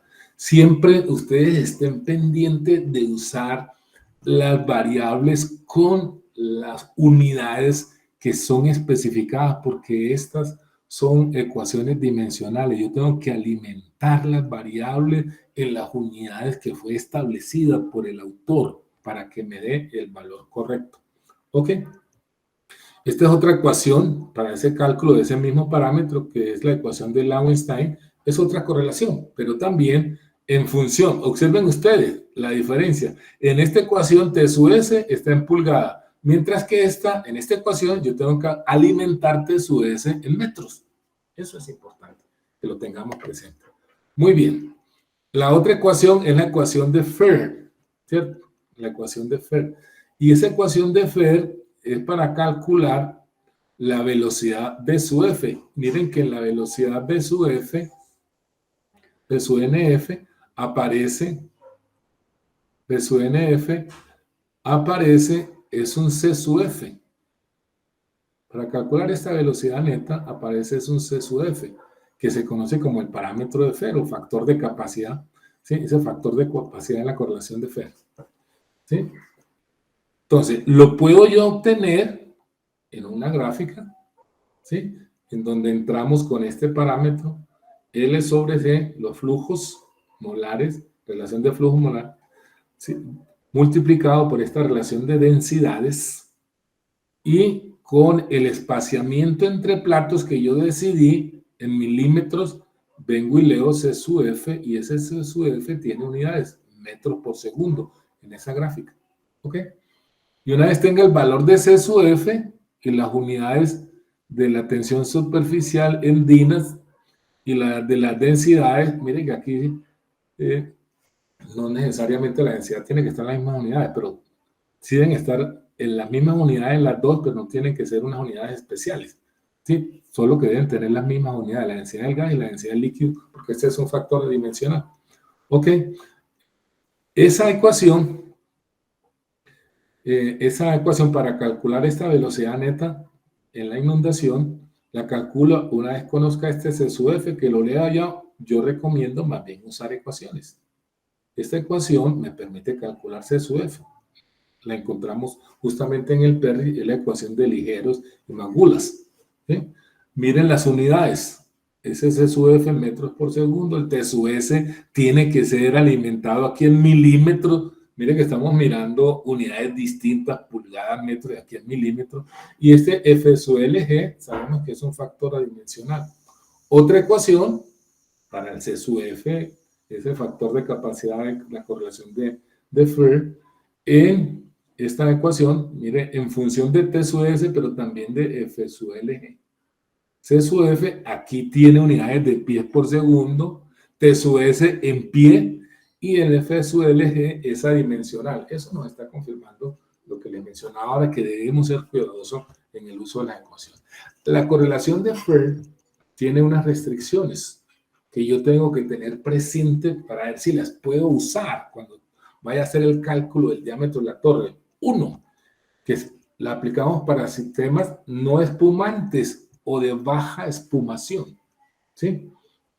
Si la altura del derramadero es menor al 15% del espaciamiento entre platos, igual o menor. Perforaciones con orificios de 13 milímetros como máximo. Y el valor de C sub F es válido para áreas de orificios fraccionales del orden del 10%. Si tengo que las áreas del orificio es menor al 10%, ¿sí? Digamos 8% y 6%, C sub F se debe multiplicar el que yo calcule con la ecuación por 0.9 para 8% y por 0.8 para 6%. ¿Sí? También el Treiber trae una ecuación para el cálculo de la velocidad de inundación a través del área neta, ¿cierto? Para el cálculo del diámetro. En este caso usa otro parámetro de capacidad distinto a C sub SB super 0 y a C sub F, y lo nomina C sub SB. Aunque ese C sub SB hace referencia a Sauder-Brown, tiene relación con él, pero no es el que aparece en la ecuación de Sauder-Brown. Tiene relación, pero no. Ese C sub SB se calcula en esa correlación de Treiber mediante esta ecuación que usa el parámetro de F sub L y la tensión superficial. Alfa, este parámetro alfa, ¿sí? Y beta están en función de la separación entre platos. Y aquí están las unidades para la correlación de Treiber, ¿cierto? Tanto para C sub SB en metros por segundo, T sub S en metro, la tensión superficial en newton por metros, alfa y beta, ¿sí? Son parámetros empíricos para cuando la relación entre el área de los orificios y el área activa es mayor al 10%. ¿Sí? Cuando es menor al 10%, entonces alfa y beta se tienen que corregir. ¿Cómo se corrigen? Con los valores calculados con esas ecuaciones, ¿sí? Corregidos con estos parámetros en función de la relación entre el área de los orificios y el área activa. ¿Ok? Y el parámetro de flujo adimensional debe estar entre 0.1 y 1. Si está por debajo del 0.1, entonces yo lo tengo que hacer igual. Para usarlo en la ecuación, igual a 0.1. Ok. Eso en relación con el cálculo del diámetro. Una vez ya yo tengo el cálculo del diámetro, ya puedo calcular el número de pasos de la torre. El número de pasos, entonces ya les había mencionado, hay varios procedimientos, ¿cierto? El primer procedimiento es que llamamos usando el diámetro de la torre como criterio, ¿sí? El segundo es el diámetro de la torre, que ya lo calculamos, y la carga de líquido. ¿Cuánto es la carga de líquido que va a manejar? Que ese dato lo tenemos cuando definimos las condiciones de operación de mi torre. Y el último es un procedimiento iterativo con una carga máxima de líquido sobre el derramadero, ¿sí? Sobre el derramadero lateral de los bajantes laterales, ¿sí? Ese sería el tercer procedimiento. ¿Qué recomiendo yo? Primero, digamos, hacer uso de esto como para tener una idea de cuál va a ser, cuáles van a ser los pasos con los cuales yo voy a diseñar mi torre. Pero el número de pasos que debo usar es el que me dé el procedimiento 3. Aquí en estos dibujos tengo representados dos platos. Este es un plato de 2 pasos. Mire que tiene 2 bajantes laterales y uno central, aquí donde cae el líquido y reparte a los 2 pasos. Mientras que este es un plato de 4 pasos. 1, 2, 3 y 4. Mire que tiene este plato, tiene 2 bajantes de salida, estos 2, que ahí están rotulados como A sub D3. Y tiene 2 bajantes laterales a sub D1, cada uno con la misma área. Y tiene un bajante central de llegada con un área a sub 2. Debajo de este plato hay otro en donde este ya no sería un bajante de llegada, sino un bajante de salida, ¿cierto? Y este también sería un bajante de salida y este un bajante de salida. Y este sería un bajante no de salida, sino de entrada. Tendría 2 bajantes de entrada y 3 de salida. Muy bien. ¿Cómo especificamos los pasos usando el diámetro? Entonces, como ya tenemos el diámetro, entonces aquí nos da una recomendación, que cuál puede ser el máximo número de pasos. Entonces, mire, si el diámetro es menor a 6 pies, use un solo paso. Pero si está entre 6 pies y 8 pies menos 5 pulgadas, use 2 pasos, ¿sí? Si está entre 8 y 10, entonces 3 pasos. Si es menor a 11, ¿sí? Use 4 pasos. Más allá no deja de ser complicado, ¿cierto? Y el diámetro mínimo, ¿cierto? En términos de pie, para usar los números de pasos 2, aquí aparece, y cuál es el diámetro preferido para cada uno de estos. ¿Ok? Este es el otro procedimiento. No, esta es la misma tabla, organizada de manera distinta. Este es el otro procedimiento, y usando el diámetro de la torre y el diámetro de la torre y la carga de líquido. Aquí la carga de líquido la tenemos que alimentar en galones por minuto. Entonces observen ustedes que dependiendo de eso, en qué área queda ubicado el punto una vez entremos con el diámetro y la carga de líquido, entonces ahí me dice que es un solo paso, de 2 pasos, de 3 pasos y de 4 pasos. Mire, cuando cae aquí no tengo ninguna posibilidad de decir, aquí se me está informando. Pero igual, siempre digo, no usemos gráficas para hacer esas definiciones. Nos sirven como guía, sí, pero no para hacer las definiciones. Aquí hay otra gráfica organizada de otra manera para mostrar la posibilidad de flujo invertido, pero también usa el diámetro y la carga de líquido como parámetros para entrar, ¿cierto? En esa gráfica. Miren que en esta zona es el plato tiene que ser de flujo invertido. Ya lo vimos allá que tenía una placa deflectora para que el líquido hiciera un recorrido, diera la vuelta y se devolviera. ¿Sí? Si está en esta zona es de un paso, si cae en esta zona es de 2 pasos, pero observen que esta gráfica me da una información también especial. Me dice que si está por aquí, ya me está diciendo, ojo, tienes una torre de menos de 3 pies. Quiere decir que no tiene sentido que uses una torre de platos. Tiene que ser una torre empacada. Eso es lo que nos dice cuando el punto nos cae por aquí, ¿cierto? En esta parte, menos de 3 pies. ¿Ok? Aquí entonces, ya no en la gráfica para esta, sino usando una tabla. Y esta tabla ya con valores nos permite tomar una mejor decisión. Esa tabla estaba organizada con esos valores para platos de capuchas. Si yo voy a usar platos perforados, todos los valores que aparecen aquí en la tabla tienen que ser multiplicados por 1,2, ¿cierto? Tienen que ser multiplicados por 1,2. Observen que para flujo invertido aquí sería el mínimo y el máximo, de acuerdo con el diámetro de la torre. ¿Cuál sería el mínimo y el máximo que se podía manejar con ese diámetro para flujo invertido? Entonces, si me da aquí, ¿sí?, con ese diámetro y el flujo está aquí, entonces sería un flujo invertido. Pero si para este diámetro el flujo está entre 11,4 y 113,6, debe ser de un paso.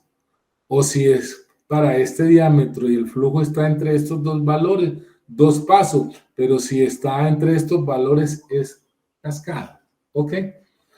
Escuchen como recomendación en esa elección utilizar más de un paso cuando tengamos cargas superiores a 100 a 140 metros cúbicos hora metro, ¿sí?, de longitud del derramadero, ¿cierto? Eso es importante que lo tengamos presente. Es la misma gráfica, solo que cambiamos las unidades. Aquí están metros cúbicos por segundo y aquí están galones por minuto. Pero la lectura y la interpretación es la misma que hice con la tabla anterior, ¿sí? El procedimiento iterativo, que es el que recomiendo, miren que tiene estos 4 pasos. Arranca asumiendo un número de pasos. Vamos a hacer un procedimiento iterativo, pues arrancamos el procedimiento con J igual a 1, o sea, un solo paso. Con eso calculamos el área seccional de un bajante. Ahora vamos a ver que esa área seccional de un bajante se puede calcular a partir del área total de los bajantes, que ya vamos a ver cómo se calculan, y un factor. Vamos a mirar cuál es ese factor. Aquí aparece el factor, ¿sí? ¿Cómo sería el área de un bajante para un paso? Ahí aparece que ese factor vale 1. Pero si son 2 pasos, ese factor vale 0,5. ¿Sí? Si son 3 pasos, ese factor vale 0,31. Si son 4 pasos, vale 0,21. O sea, con esta ecuación nosotros calculamos el área de cada bajante lateral, ¿cierto? O los otros bajantes que mostramos, centrales, o estos otros descentrados, ¿ok? Entonces, a eso se refiere esto. Yo tengo que calcular esa área, ¿cierto? Como ya supuse que era un paso, ya sé que esto vale 1. Y estimamos o calculamos la longitud del derramadero. Eso lo calculamos con estas 2 ecuaciones. Se tienen que resolver de manera simultánea. A partir del diámetro, ¿sí?, y a partir de esta otra dimensión z, que es una distancia que hay del centro del plato hacia el derramadero, ¿cierto? Eso es lo que es z, ¿ok? Una vez tengamos esos valores, porque de aquí lo que nos interesa es conocer cuál es el ancho, cuánto mide, ¿cierto?, la longitud de ese derramadero, que es W sub 1, un bajante lateral, ¿sí? Y como ya sabemos el flujo del líquido, dividimos Q sub L sobre W sub 1. Y como ya tenemos Q sub L sobre W sub 1, entonces comparamos ese valor que calculamos con un máximo valor que está establecido, que debe ser. Eso no debe ser superior a 0,032 metros cúbicos por metro, ¿cierto? Esa longitud es la longitud del derramadero, o 0.35 pies cúbicos por pie. Entonces, una vez tenga eso, si QSUL que calcule es menor que el máximo, entonces el número de pasos es el que tenía para J. Si J era igual a 1, me dio, listo, ya, es un solo paso. Si no me dio mayor, ¿qué es lo que tengo que hacer? Devuélvame. Y aumente J en 1 y repita ese procedimiento y así llegamos a la decisión de. Esto es ya una especie de corte transversal de lo que sería un plato de múltiples pasos. Observen ustedes que este sería un plato de 4 pasos. Aquí no se muestra, pues aquí caería, ¿cierto? Aquí caería, aquí se ve, aquí de abajo. Aquí cae el líquido que viene del plato superior. ¿Sí? El líquido viene, fluye en esta, se derrama por aquí. Es un bajante descentrado. La otra parte del líquido se reparte para acá, baja por este bajante descentrado. Miren que este plato solamente tiene 2 bajantes. Tiene 2 bajantes descentrados. ¿Sí? Este plato tiene este bajante aquí de entrada, pero tiene de salida estos 2 laterales y tiene este central. Cada uno de estos paneles, panel A, panel B, dependiendo del plato, tiene unas dimensiones que yo necesito calcularlo dependiendo de la decisión, si voy a distribuir las áreas iguales en todos los paneles o voy a decidir que la longitud de recorrido del líquido, que es lo que recorre el líquido aquí hasta acá, es la misma. Hay criterios de diseño distintos. Importante es que lo tengamos presente, ¿sí? ¿Cómo vamos a definir, a calcular las áreas de los bajantes y la longitud de los derramaderos? ¿Sí? Ya como sabemos cuántos son los pasos, entonces ya podemos entrar a hacer ese cálculo. Hay varios procedimientos para calcular el área de esos bajantes. Hay una heurística basada en el diámetro de la torre. Hay otra heurística basada en la velocidad máxima del líquido claro en el bajante. Y ahí definida allí cuáles son esas velocidades máximas. Ahora lo voy a mostrar. Hay una tercera heurística basada en el tiempo mínimo de residencia y hay otra que es con el cálculo de la velocidad máxima del líquido claro en el bajante. Se recomienda esta. ¿Sí? La primera heurística nos sirve como para tener un valor de control, de referencia, para cuando hagamos el cálculo de la velocidad máxima del líquido que la necesitamos allá. ¿Ok? La heurística basada en el diámetro. Allá mostraba, cuando mostraban las tablas, cómo para el diámetro de 8 pies el área estaba entre 10 y 20%. No sé si vamos a bajarlo aquí, ¿cierto? Cuando veíamos esa gráfica de esas áreas. Ahí está. Mire, que para 8 pies el área estaba de los bajantes entre el 10 y el 20%, ¿sí? Para 2 pasos entre el 18 y el 27%. Mire que de allá fue, de esa tabla, de esa heurística, es que es tomado esto que acabo de mostrar.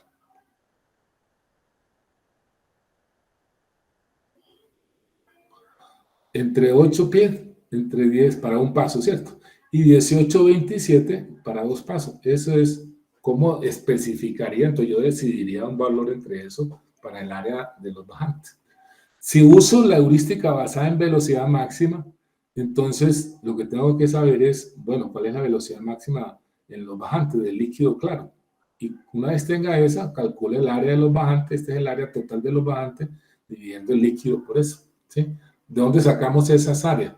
De esas velocidades. En esta tabla, nosotros podemos usar, dependiendo del espaciamiento entre platos y dependiendo de si el sistema tiene baja tendencia de espumación, media o alta, ahí nos dice cuál debe ser la velocidad máxima, ¿cierto? Y esto está aquí en pies por segundo. Se recomienda que esa velocidad no supere los 5 pies, los 0.5 pies, ni tampoco que sea menor a 0.3 pies. ¿Sí? Entonces, mire que en esa de la tabla tengo esto, como sé cuál es la carga de líquido, entonces ya puedo calcular A sub D. La heurística tercera es basada en el tiempo de residencia. ¿Cuál es? Y hay 2 tiempos de residencia. Un tiempo de residencia que no es real, pero está tabulado como el R mínimo, ¿cierto? Es aparente, dividido por la separación entre los platos, o esta otra en función de un tiempo de residencia real y un parámetro que es la altura del líquido claro, ¿cierto? ¿De dónde sacamos el tiempo de residencia mínimo? También ese tiempo de residencia mínimo que yo tengo que usar aquí para calcular el área de los bajantes, ¿sí? Lo obtengo de esta tabla. Estas tablas son tomadas de uno de los textos de un experto clásico que tiene un libro, literatura sobre esto, que es Kister, Henry Kister. De ese texto ha sido tomado y en el Playboy también encontramos estas heurísticas, estas recomendaciones, estos criterios, que cuando el sistema tiene una baja tendencia a la espumación, entonces ese tiempo mínimo debe ser de tiempo mínimo. Quiere decir que yo puedo elegir un tiempo mayor. Puedo elegir un tiempo mayor. ¿Y para qué ese tiempo mínimo? Para garantizar que las burbujas que fueron arrastradas al bajante no vayan a ingresar al plato inferior, que se puedan separar allí y que efectivamente en el fondo del bajante tengamos líquido completamente claro. Por eso se llama tiempo mínimo de residencia, ¿sí? Para que haya una buena separación de las burbujas, ¿sí? Que fueron arrastradas, ¿cierto? Al caer el líquido del plato al bajante. Y observen entonces, cuanto mayor es la tendencia a espumación, más se exige, porque si es más tendencia a la espumación, más difícil la separación de la burbuja de ese líquido gaseado que cae al bajante, ¿sí? Eso en relación con... ¿Y cómo sabemos nosotros? Porque aquí tenemos que saber si el sistema tiene tendencia a espumación o no. Pues hay varios criterios, ¿cierto? Hay varios autores que recomiendan, que dicen cuál debe ser ese parámetro phi de sub c que se utiliza en la ecuación que acabamos de ver aquí, ¿cierto? ¿Sí?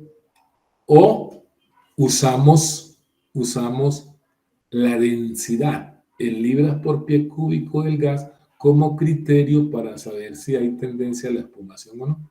Si es menor a 1, por eso nosotros decidimos que tenemos un indicativo de que es de baja espumación. Si está entre 1 y 3, moderada espumación, y mayor de 3, alta espumación, ¿cierto? Ok, eso en relación con esas ecuaciones.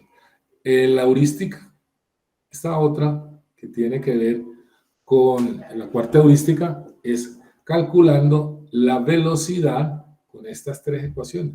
Tenemos que calcular. Aquí aparecen las densidades, un factor S sub F, un factor de aireación que se puede considerar como un factor de seguridad. Calculamos las tres. Y de esas tres usamos la que me dé el valor más bajo de velocidad.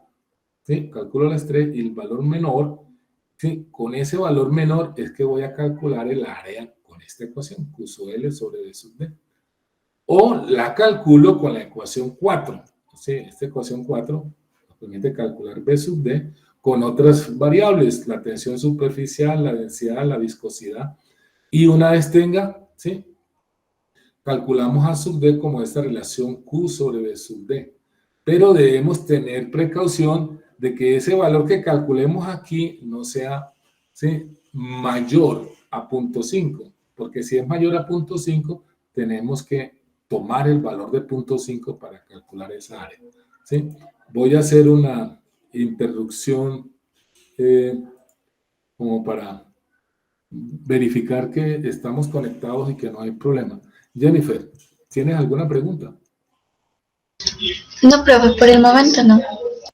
¿Me estás entendiendo los detalles con que estoy exponiendo cómo se procede a especificar esas características? ¿Te queda claro o tienes alguna confusión o algo no entendiste? Profe, por el momento me queda claro.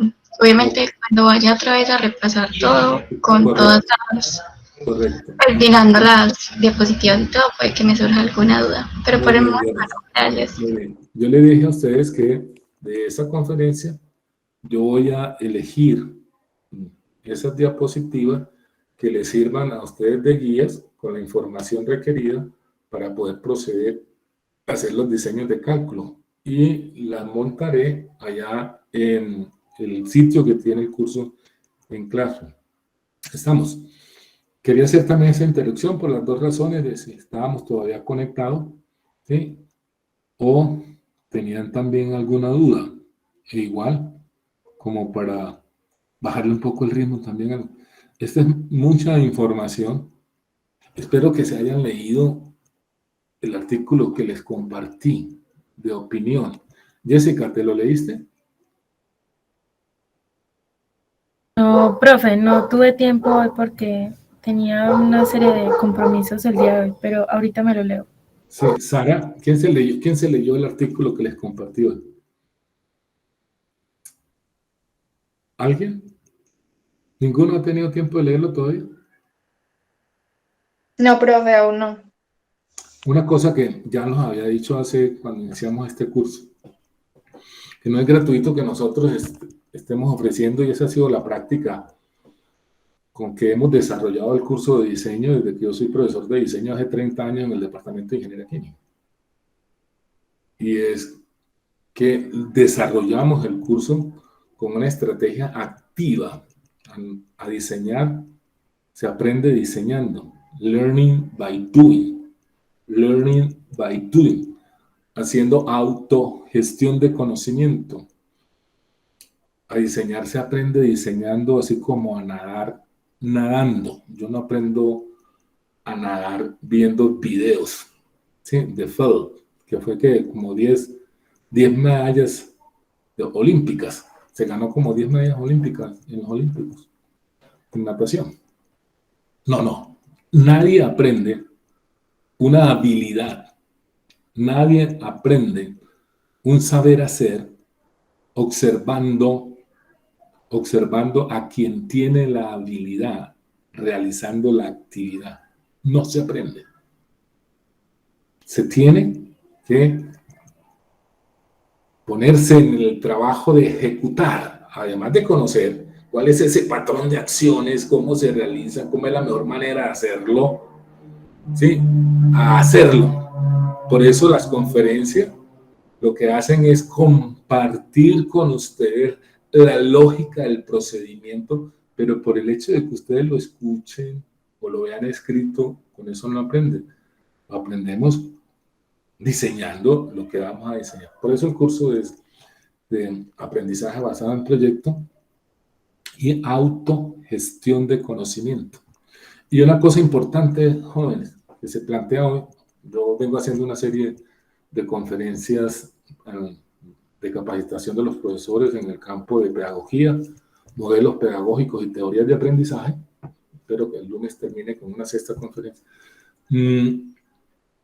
Las estrategias activas son donde el estudiante es responsable de su proceso de aprendizaje y realiza las actividades que se requieren realizar para poder aprender habilidades. Aún conceptos y teorías, ¿cierto?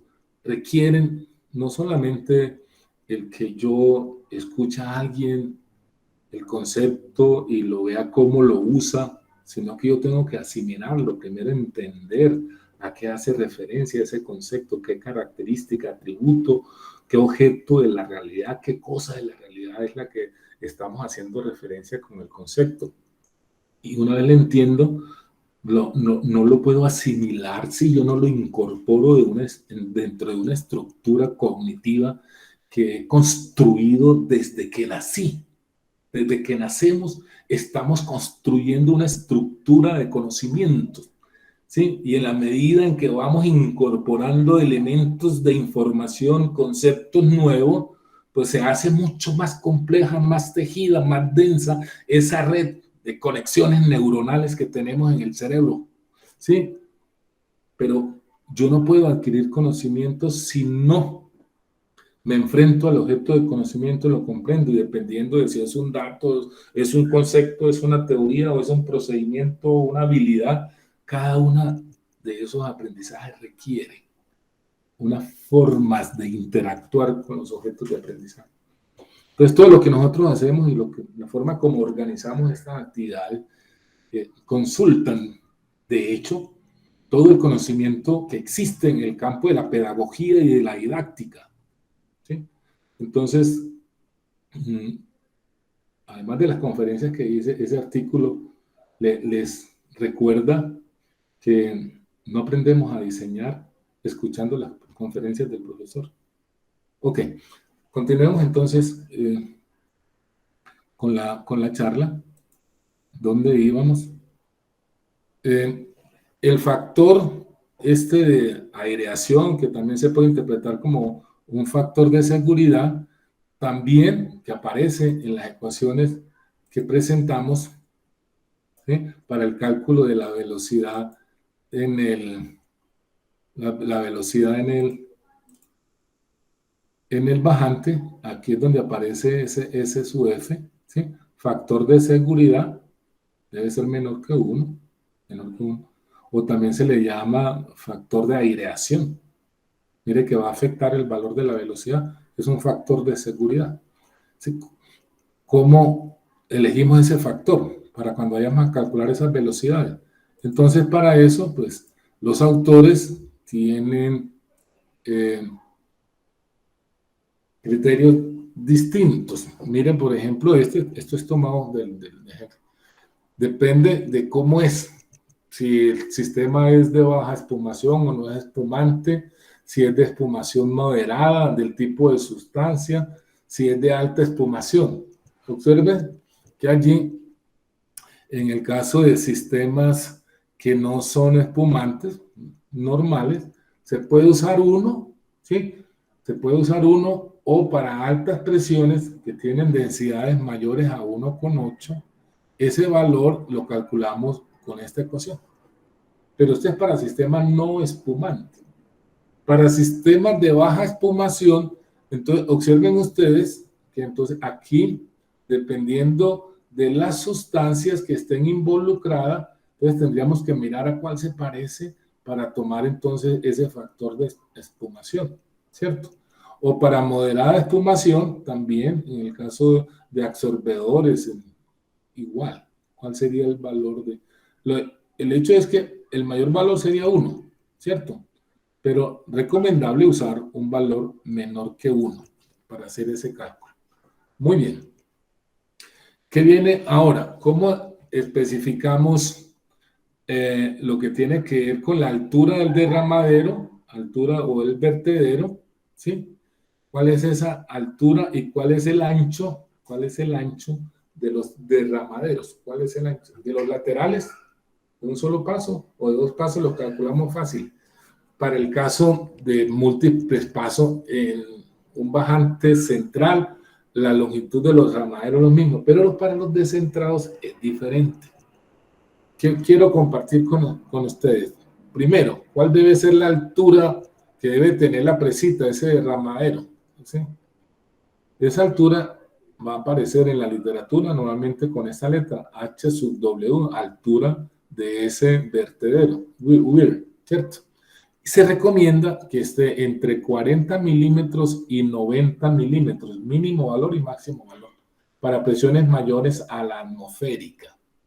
Pero si es al vacío, ¿sí?, se recomienda, miren ustedes, valores mucho más bajitos, entre 6 milímetros y 12 milímetros, si la operación es al vacío.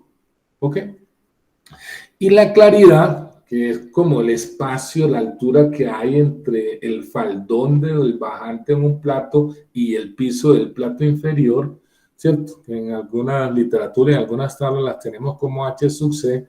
Se recomienda que estén entre 5 milímetros y entre 10 milímetros. Más adelante va a presentar unos criterios que no se establece ese valor, sino la diferencia entre HW y H sub C, unos valores de acuerdo con el diámetro de la torre, ¿sí?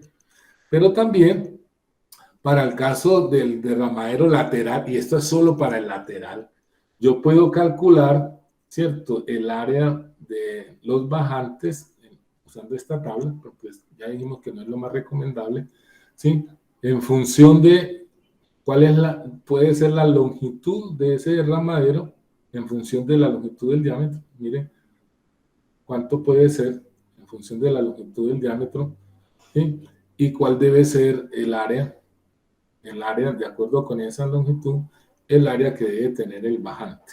¿Ok? Y aquí están entonces algunas recomendaciones de la altura de la claridad en pulgadas o la diferencia entre la altura del derramadero y la claridad. Observen ustedes que aquí H sub C tiene valores asignados dependiendo de cuánto es el diámetro de la torre, ¿sí? Si está entre 6, perdón, si es de 6 pies, de 8 a 12, de 16 a 24, el máximo valor es 1,5 pulgadas.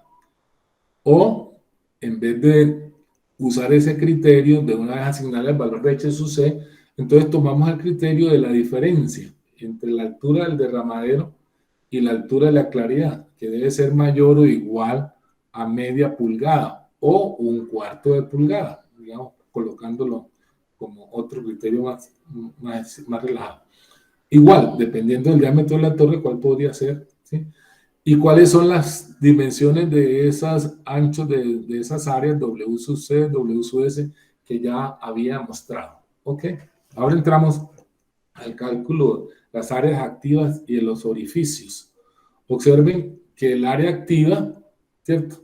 La vamos a calcular como el área transversal de la torre menos 2 veces el área de los bajantes, que ya los calculamos, menos A sub W. A sub W es el área que nosotros reservamos en la periferia para los soportes, el desprendimiento y la distribución del líquido. Entonces, sumando todas esas áreas, ¿cierto? No activas, la distribución, el desprendimiento y la periférica, sumando todas esas áreas, pues las tenemos que descontar para poder calcular el área activa, donde va a ser efectivo el contacto líquido-vapor, y descontarle pues 2 veces el área de los bajantes. En la representación que mostramos allá se veía que si es de un solo paso, hay un bajante que tiene un área, pero el plato hay que descontar también el área del bajante donde llega el líquido. Muy bien.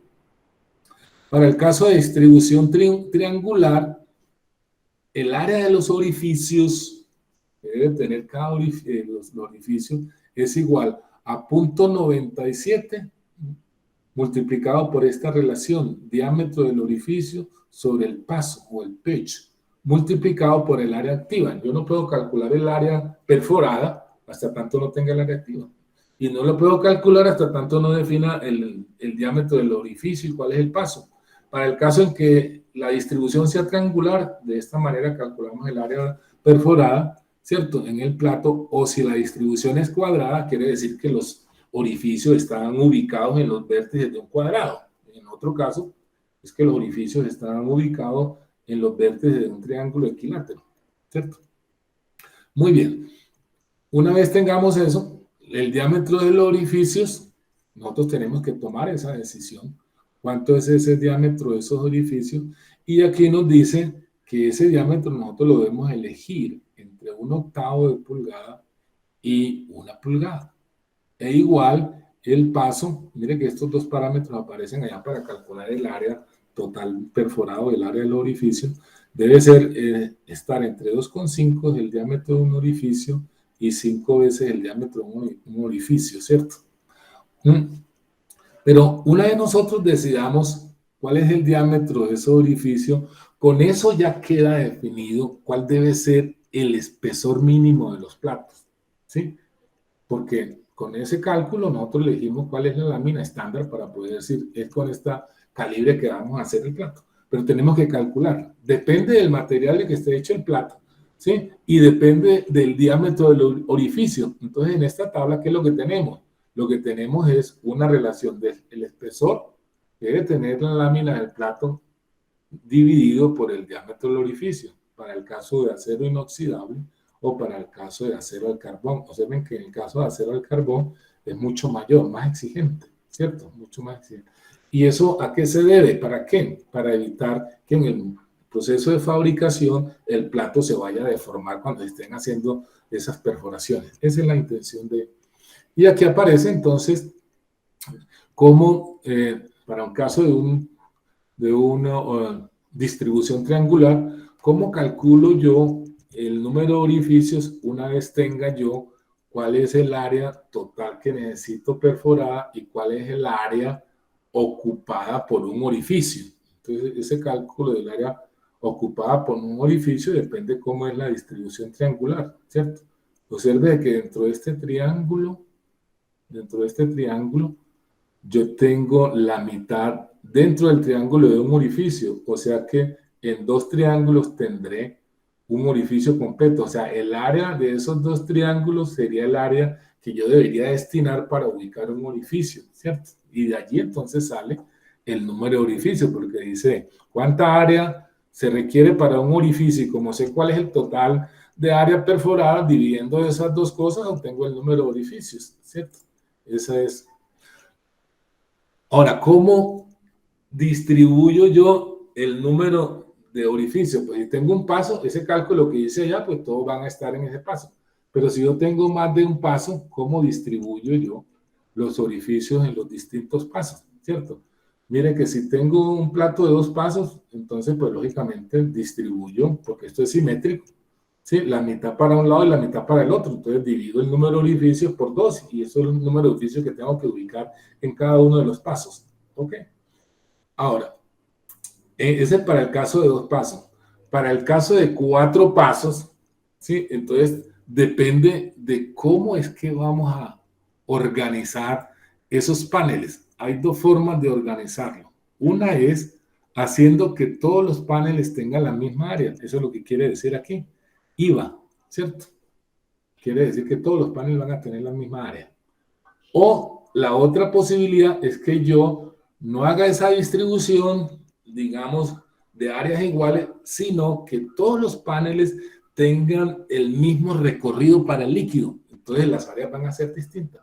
Si eso es así, entonces quiere decir que los números de orificios no se pueden distribuir en forma equitativa. Solo si las áreas son iguales, sí, que es lo que tenemos aquí. Si las áreas son iguales, entonces, claro, distribuimos en forma equitativa el número de orificios porque todas tienen la misma área, entonces en cada una de esos, como hay la misma área, debe haber el mismo número de orificios.